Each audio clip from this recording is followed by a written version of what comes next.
So hello everyone, আজকে আমরা এই ভিডিওটাতে আলোচনা করব যারা উচ্চ মাধ্যমিক পরীক্ষা দিয়েছো, সেটা হয়তো 1 বছর আগেও হতে পারে, 2 বছর আগেও হতে পারে, ইয়ার গ্যাপ আছে, বা এখন যারা অন্য কোনো কোর্সে ভর্তি হয়েছো, আগে তারা স্কলারশিপ নিয়ে নিয়েছো, এখন তারা কীভাবে স্কলারশিপটা আবার নতুন করে নেবে, কারণ দেখছো তো এখানে বেশি স্কলারশিপ দিচ্ছে এখন যে কোর্সে ভর্তি হতে যাচ্ছ।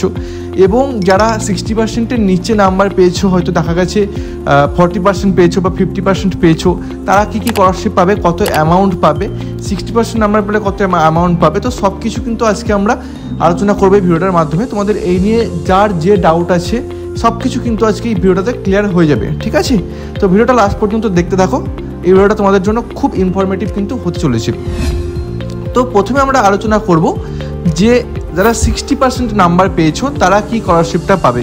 তো যারা 60% নাম্বার পেয়েছো তারা স্বামী বিবেকানন্দ স্কলারশিপ, যেটা সকলে জানো, সেটা সর্বনিম্ন দেওয়া হয় 12,000 টাকা যারা বিএ পড়ছে, ব্যাচেলার অফ আর্টস, এবং সর্বোচ্চ দেওয়া হয় 96,000, ঠিক আছে, মানে 96,000 টাকা। তো কারা কত টাকা পাবে সেটা আমরা ভিডিওটা লাস্টে আলোচনা করব। এখন আমরা দেখে নিই কোন নাম্বারে কারা কোন স্কলারশিপটা পাবে, ঠিক আছে? সো এবার আমরা দেখবো যারা 50%-এর উপর নাম্বার আছে এবং 60%-এর নিচে নাম্বার আছে তারা কত স্কলারশিপ পাবে। তো তারা যে স্কলারশিপটা পাবে সেটা হচ্ছে নবান্ন স্কলারশিপ। এটা আমাদের ওয়েস্ট বেঙ্গল গভর্নমেন্টের দ্বারা কন্ডাক্ট করা হয় স্কলারশিপটা। সব কিছু স্কলারশিপ যেগুলো বলছে সবগুলোই ওয়েস্ট বেঙ্গল গভর্নমেন্ট দেয়, ঠিক আছে? তো সেই অ্যামাউন্টটা কত হবে, সেটা হবে 10,000, ঠিক আছে? তোমাদের 10,000 মতো অ্যামাউন্ট কিন্তু তোমরা পাবে যারা 50%-এর উপরে পেয়েছো এবং 60%-এর নিচে নাম্বার আছে, তারা কিন্তু এই স্কলারশিপটা পাবে। এবার আমরা দেখবো যারা শুধুমাত্র পাস করেছো, ঠিক আছে, মানে টেনে যারা পাস করেছো, পাস মার্কস যাদের আছে, তারা কোন স্কলারশিপ পাবে। তারা পেয়ে যাবে ওয়াসিস স্কলারশিপ, যেটা হচ্ছে 5,000 থেকে 10,000-এর মধ্যে তোমাদের কিন্তু স্কলারশিপটা হবে এই অ্যামাউন্টটা, এবং তাদের বিভিন্ন কোর্স ওয়াইজ ভ্যারি করে, ঠিক আছে? এবং এই স্কলারশিপটা কিন্তু সকলে পাবে না, যারা জেনারেল কাস্টের আছো তারা কিন্তু এই স্কলারশিপটা পাবে না। এটা শুধুমাত্র এসটি, এসসি, ওবিসি, যারা স্পেশাল, যারা রিজার্ভেশন ক্যাটাগরিতে আছো, তারাই কিন্তু এই স্কলারশিপটা কিন্তু পাবে, ঠিক আছে? এবার আমরা দেখবো মাইনরিটিদের ক্ষেত্রে যে একটা স্কলারশিপ পাওয়া যায়, সেটা কি স্কলারশিপ। সো মাইনরিটিদের জন্য যে স্কলারশিপটা পাওয়া যায় সেটা হচ্ছে ঐক্যশ্রী স্কলারশিপ, ঠিক আছে? ঐক্যশ্রী স্কলারশিপটা শুধুমাত্র যারা মাইনরিটি আছে, মানে যারা মুসলিম হোক বা বৌদ্ধ, জৈন বা শিখ, যে সমস্ত যারা আছে, তারা কিন্তু এই স্কলারশিপটা পাবে। তার অ্যামাউন্ট হচ্ছে ওই 6,600 মতো, মানে 6,600 টাকার মতো কিন্তু তোমরা এই স্কলারশিপের অ্যামাউন্টটা পাবে। এটা শুধুমাত্র মাইনরিটিটা পাবে, এটা পাস করলে তোমরা কিন্তু অ্যাপ্লাই করতে পারবে, ঠিক আছে? তো আমরা এই স্কলারশিপগুলো দেখলাম। এবার আমরা সবথেকে যারা 60%-এর উপরে যাদের নাম্বার আছে, এবং যেটা আমি সবথেকে বেশি অ্যামাউন্টের যে স্কলারশিপটা দেওয়া হয় ওয়েস্ট বেঙ্গল গভর্নমেন্ট থেকে, সেটা হচ্ছে স্বামী বিবেকানন্দ স্কলারশিপ। এটা কোন কোর্সে কত টাকা পাওয়া যাবে এটা নিয়ে একটু আমরা আলোচনা করে নেব। সো প্রথমে আমাদের সবথেকে বেশি যেটা অ্যাপ্লাই করা হয় সেটা হচ্ছে বিএ, ব্যাচেলার অফ আর্টস, যেটা ম্যাক্সিমাম ক্যান্ডিডেটরা আমাদের ওয়েস্ট বেঙ্গলে পড়াশোনা করে, তো তাদের জন্য পাওয়া যাবে 12,000 টাকা প্রত্যেক বছরে, ঠিক আছে? এবার আমরা যারা অনার্স নিচ্ছ, আর্টসে যারা অনার্স নিচ্ছ, কোনো স্পেশাল কিছু, যারা ইংলিশ অনার্স হোক, হিস্ট্রি হোক, সংস্কৃত হোক, স্পেশাল যারা অনার্স নিচ্ছ, বা যারা সায়েন্সের স্টুডেন্টের ক্ষেত্রে আমরা পরে বলছি, যারা আর্টসের অনার্স নিচ্ছ, তারা হচ্ছে 18,000 টাকা করে কিন্তু পেয়ে যাবে যারা অনার্স নেবে।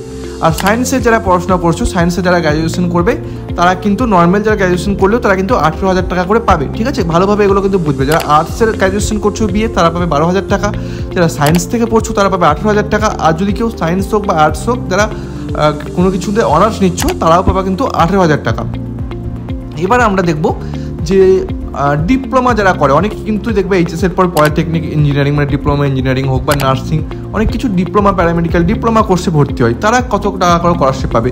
তো যারা পলিটেকনিক ইঞ্জিনিয়ারিং করবে ডিপ্লোমা, তারা পাবে 18,000 টাকা করে। যারা নার্সিং করবে, জিএনএম নার্সিং, তারা পেয়ে যাবে 18,000 টাকা করে।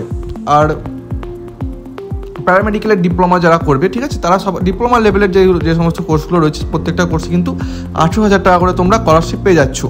এবার আমরা দেখবো ব্যাচেলার ডিগ্রি, মানে যেরকম মেডিকেলের দেখতে প্যারামেডিক্যাল, ফার্মেসি, ইঞ্জিনিয়ারিংয়ের বিটেক, ঠিক আছে, এমবিবিএস, বিডিএস, এই সমস্ত ব্যাচেলার ডিগ্রি, মানে হায়ার লেভেলের যে ডিগ্রি যে সমস্ত কোর্সগুলো রয়েছে, তারা কত স্কলারশিপ পাবে। তো তারা স্বামী বিবেকানন্দ স্কলারশিপটা কিন্তু 60,000, মানে কিন্তু 60,000 টাকা কিন্তু তোমরা স্কলারশিপ পেয়ে যাবে। এবার আমরা দেখে নেবো যাদের হয়তো কোনো কারণবশত উচ্চ মাধ্যমিকের পর স্কলারশিপের জন্য অ্যাপ্লাই করা হয়নি, যাদের 2 বছর 3 বছরের গ্যাপ হয়ে গেছে, তারা কীভাবে অ্যাপ্লাই করবে। তো তাদেরও অপশন আছে, তারা একবার বিকাশ ভবনে কল করে নেবে, স্কলারশিপ ডিপার্টমেন্টে, স্বামী বিবেকানন্দ পোর্টালে যাবে, ওখানে নাম্বার পেয়ে যাবে। তো তোমাদেরকে একটা কী কারণে তোমরা গ্যাপ দিয়েছো সেটার একটা ফর্ম ওখানে জমা দিতে হবে। ওখানে একটা জায়গা থাকবে অ্যাপ্লাই করার সময়, তো সেখানে তোমাদের ডিক্লারেশন জমা দিলে তোমরা কিন্তু নতুনভাবে আবার অ্যাপ্লাই করতে পারবে। অনেকে আছে যারা নিটের প্রিপারেশনের জন্য হয়তো 2 বছর হোক বা 3 বছর 4 বছর নিটের প্রিপারেশনের জন্য তাদের ইয়ার লস হয়েছে, অবশেষে তারা কলেজ পেয়েছে, তাদের ক্ষেত্রে কিন্তু এটা প্রযোজ্য হবে, ঠিক আছে। আর অন্যান্য ক্ষেত্রেও হয়তো তোমাদের কোনো কারণবশত, যে কোনো আর্থিক অবস্থার জন্য যে কোনো কারণবশত সেই কারণটা উল্লেখ করলেই কিন্তু তোমরা পেয়ে যাবে। আর একটা হয় যে তোমরা আগে কোনো কোর্স করেছিলে, নর্মাল হয়তো গ্র্যাজুয়েশনে কমপ্লিট করেছো, সেখানে 12,000 টাকা করে পেয়েছো। এবার এখন হয়তো কোনো ইঞ্জিনিয়ারিংয়ে ভর্তি হতে চাইছো বা কোনো রকম কিছু স্পেশাল কিছু করতে চাইছো, সেক্ষেত্রে তোমরা আরও বেশি অ্যাপ্লাই করতে পারবে, বেশি স্কলারশিপ পাবে। সেটা তোমাদেরকে কী করতে হবে, তোমাদেরকে একবার যে টাকাটা তোমরা পেয়েছো সেটা রিফান্ড করতে হবে। তোমাদেরকে ওখানে গিয়ে বিকাশ ভবনে গিয়ে ওদের সঙ্গে কথাবার্তা বলে সেখানে যদি তোমরা টাকাটা রিফান্ড করে দাও, তাহলে আবার তোমাকে নতুনভাবে সেই পোর্টাল তোমাদের ওপেন হয়ে যাবে তোমার নামে, তুমি আবার নতুনভাবে রেজিস্ট্রেশন করে নতুন করে আবার অ্যাপ্লাই করতে পারবে, ঠিক আছে। সো আশা করি তোমাদের ডাউট অনেকটা ক্লিয়ার হয়ে গেছে। আরও যদি কোনো কিছু ডাউট থাকে, তোমরা যদি কিছু স্পেশাল অন্য কিছু কোর্স করো, আমাকে কমেন্ট বক্সে জানাও যে দাদা আমরা এই কোর্সটা করছি, আমি কত স্কলারশিপ পাবো। তোমরা আমাকে অবশ্যই নিচে তোমাদের কোর্স আমাদেরকে জানাতে পারবে, কিন্তু প্রত্যেকটা কমেন্টের আমি রিপ্লাই দিয়ে দেবো তোমরা কত টাকা করে স্কলারশিপ পাবে, ঠিক আছে। এছাড়াও আমরা পরে আর একটা ভিডিও নিয়ে আসছি যেখানে প্রাইভেট কিছু স্কলারশিপ দেওয়া হয়, যেমন টাটা স্কলারশিপ, ঠিক আছে। তারপরে আর একটা বিরাট কোহলির কি একটা স্কলারশিপ দেখছিলাম আমি, ঠিক আছে। তো এইগুলো এখন ভিডিওগুলো রিসার্চ হচ্ছে, এই স্কলারশিপগুলো আমরা নিয়ে আসবো, ঠিক আছে। প্রাইভেট কী কী স্কলারশিপ তোমরা পাবে, উচ্চ মাধ্যমিকের পর যাদের নাম্বার ভালো আছে, 60%-এর উপর আছে, তারা কী কী স্কলারশিপ পেয়ে যাবে এবং অ্যামাউন্ট কত পাবে, সেই সব নিয়েও একটা ভিডিও আমার আসছে। তো চ্যানেলটা সাবস্ক্রাইব করে রাখো, তোমাদের আশা করি অনেকটা উপকৃত হবে। এছাড়া আমাদের কিন্তু বিভিন্ন রকম কোর্স রিলেটেড, অ্যাডমিশন রিলেটেড, কলেজের এক্সাম রিলেটেড, তারপরে এদের ফর্ম ফিল আপের ডেট রিলেটেড, তো সব কিছু আমাদের কিন্তু ভিডিও আসছে চ্যানেলে। তোমরা আমাদের চ্যানেলটা সো তোমরা কিন্তু আমার চ্যানেলটা ভিজিট করতে পারো। তো আজকে ভিডিওটা এই পর্যন্ত, যদি ভালো লাগে তো অবশ্যই লাইক, কমেন্ট এবং শেয়ার করে দেবে। তো ভিডিওটা লাস্ট পর্যন্ত দেখার জন্য থ্যাংক ইউ।